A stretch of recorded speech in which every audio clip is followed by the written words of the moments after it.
Breakfast and brilliant ideas, coffee and conversation, we're serving up that and much more at IBJ Media's events. Join us at an upcoming event and kickstart your day with fresh ideas and new connections. Check out our event lineup and register now at ibj.com/RSVP. This is Inside Indiana Business Radio for the morning of Monday, June 1st, 2026. I'm Alex Brown. Hammond Mayor Tom McDermott remains confident in Indiana's pitch to bring the Chicago Bears' new stadium to his city. Speaking on Inside Indiana Business Television, McDermott said Indiana's pro-business climate makes it very appealing to the team. The fact that our business environment is so positive from the regulatory process, the fact that we have enshrined in our Constitution property tax caps, which gives the team property tax certainty.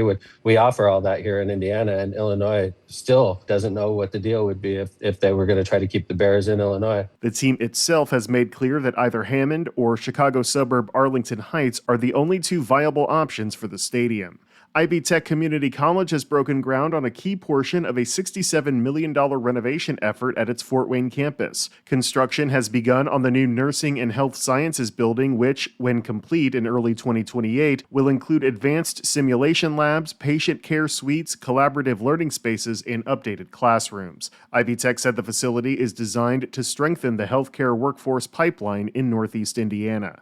The Indiana Department of Natural Resources says a pair of all-terrain track chairs stolen from Fort Harrison State Park in Indianapolis a month ago have been returned, though the investigation is still ongoing. The devices, meant to help disabled Hoosiers enjoy public lands free of charge, are worth about $25,000 apiece. From the number one source for Indiana business news, this is Inside Indiana Business Radio. Southwest Indiana is essential to elevating Indiana's future. Explore how IBJ Media, Inside Indiana Business, and the state of Indiana are bringing a bold vision for regional growth at Innovate Southwest Indiana, presented by CareSource, Indiana University, and Old National Bank. Join Governor Mike Braun and business and community leaders in Evansville for a conversation on growth, workforce development, and innovation. We'll be at Ridgeway University Center June 9th. RSVP now at ibj.com/innovate. An Indianapolis-based program designed to attract remote workers to Indiana has hit a major milestone. Here's Gary Dick. Make My Move announced Friday it has welcomed more than 1,000 relocated households to communities throughout the state since its inception in 2021. The company says nearly 2,400 new residents have come to Indiana, with more than 80% of them moving to communities outside of the state's largest metro areas. Make My Move is an online platform where communities can offer incentive packages for remote workers to relocate. Those packages can offer cash, passes to co-working spaces, club memberships, and entertainment options to entice workers. The Indiana Economic Development Corporation provides matching funds to help bolster the local investment.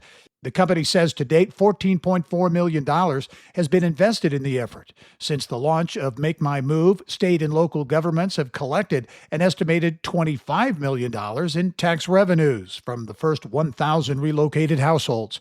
The company projects an additional $47 million to be collected over the next 5 years. The company says the newly relocated households are also estimated to have generated $211 million in local economic activity to date.